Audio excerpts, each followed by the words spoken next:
geared motor which acts as a generator here. Rack and pinion are mechanically coupled within the suspension plates. Spring provides a suspension mechanism.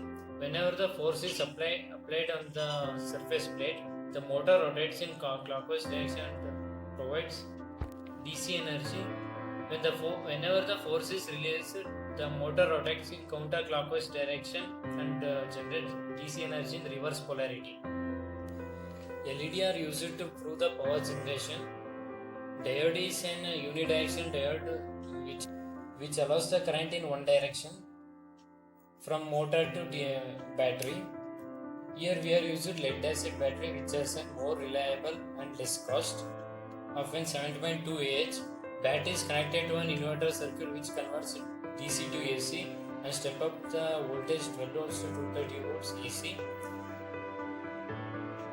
This switch is used to switch on the inverter circuit and switch on the AC loads.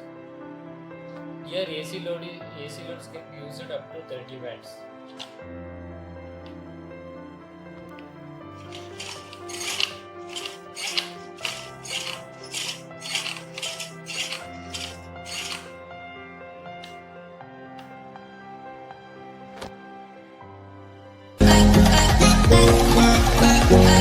Bye.